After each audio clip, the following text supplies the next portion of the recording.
Ayan po mga katrops, ayun po yung boss ko. Hiniram ko lang po tong sasakyan sa kanya mga katrops, hindi po sa akin yan.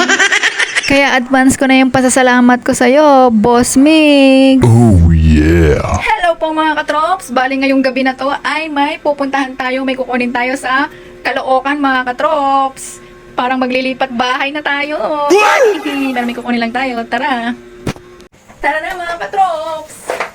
Tignan nyo naman mga katrops, nakasakay na sila sa likod. Pero sabi ko, bawal dyan. Dahil delikado, masyadong mahangin dyan sa likod. Kaya sa loob tayong lahat. Tara na! At ayun nga po mga katrops, nag-stop kami para bumili muna ng pandesal. Ayun, bumibili si Kambal ng pandesal. Yes! Biglang nagutom, kaya ayan, magbabaon daw na lang kami ng pandesal. Aww.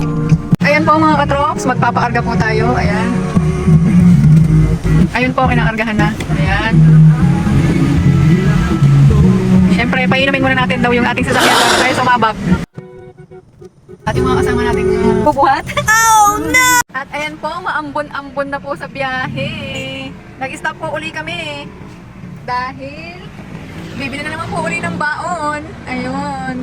Takoyaki naman po ang bibilin. Wala pa po kami sa pupuntahan namin or hindi pa kami nakakakalahati. Puro baon na ang binabaon at iniisip. Ayan po siya. Bibili muna siya ng takoyaki. Puro pagkain na po ang iniisip namin sa biyahe. Ayan, maambon-ambon na. Oh no! Ayan po mga katrops.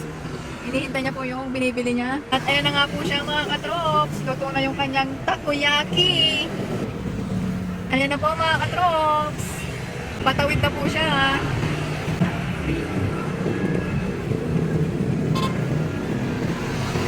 Kaya ayan, tara na, let's go na tayo. Yes! Ayan na nga po mga katrops, nakabili na kami ng mga baon namin, kaya dediretso na kami sa biyahe namin uli. Papasok na po kami ng NLEX niyan mga katrops. Kaya ayan na po mga katrops, ang mahabang-habang biyahe natin. Tara, samahan nyo kami mga katrops sa aming biyahe.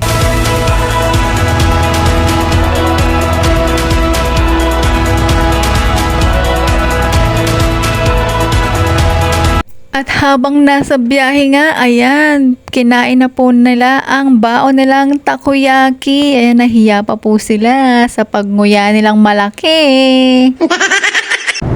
Ayan po mga katrops, nandito na tayo sa Bukawi po yan. Bukawi. Maulan-ulan na po dito ulit. Ayan. Kada nagbabiyahe tayo, umaambon. Kung hindi umaambon, umuulan. At eto na po mga katrops, pa-exit na tayo dito sa maraming nag-RFID or malaking toll gate or mahaba. Hindi ko alam kung anong tawag dyan. Kayo na po bahala. Medyo nahirapan pa ngang i-read dyan yung card. Oh no! After 1,000 years, na-read din. Ayan, nakalabas na kami. Kaya tuloy uli ang biyahe mga katrops.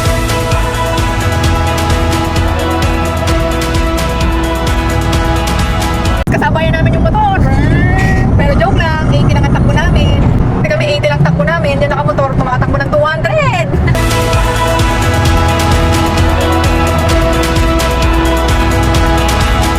Eto na po, nasa Plaza de Blas na tayo mga katrop. Pag araw po dito or mga rush hour, sobrang traffic dito, git-gitan, palakasan ng loob dahil dikitan dito, bumper to bumper. Kung di malakas ang loob mo, hindi ka makakalusot sa traffic mga katrops. Kaya gantong oras gusto ko nagbibiyahe para walang masyadong traffic.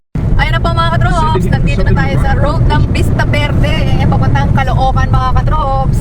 Mas maganda nagbibiyahe ng gabi, walang masyadong traffic, pero delikado din kasi madilim na yung daan. Kaya ingat-ingat po sa mga nagdadrive at mga nasa biyahe dyan.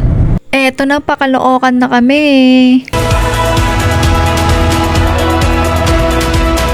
Ayun na po mga katrops, malapit na tayo sa ating destinasyon. Ayun po, kung nakikita nyo.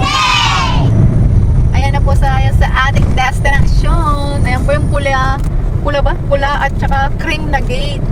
Ayan po mga katrops. Kaya magpa-parking lang tayo dito. Eto na po, papasok na po tayo sa gate nila mga katrops. Doon na natin titignan yung kukunin nating refrigerator nga pala mga katrops. Bali, ayan po yung iuuwi natin sa Pampanga na refrigerator mga katrops. At ayan na nga po mga katrops, kinakarga na natin.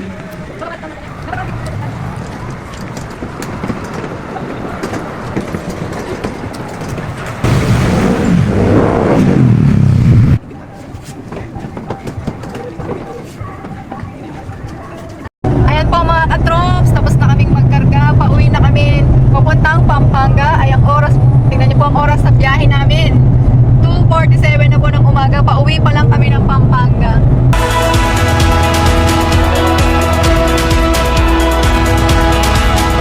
Ayan na po mga katrops, pa-exit na tayo. Tingnan niyo yung oras is 3:49 na po ng umaga mga katrops, or madaling araw.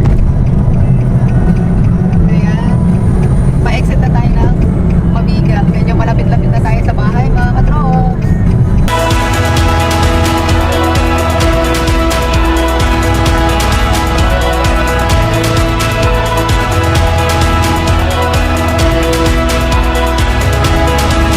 At ayan na nga po mga katrops, nakapunta na tayo at nakabalik na tayo ng Pampanga mga katrops. Ayan. Puyat na tayo mga katrops, pero kailangan pa rin natin mag-drive. Tulog na nga po dyan yung mga kasama kong nagbuhat sa likod. Knockdown na. No! Ayan po mga katrops, nakarating na kami ng bahay ay 4 AM na po mga katrops, mag-aalas 5 na. Ayan na po, nakarating na kami sa bahay. Kaya hanggang dito na lang po mga katrops. Salamat po sa panonood. Ingat po palagi. God bless. Bye-bye.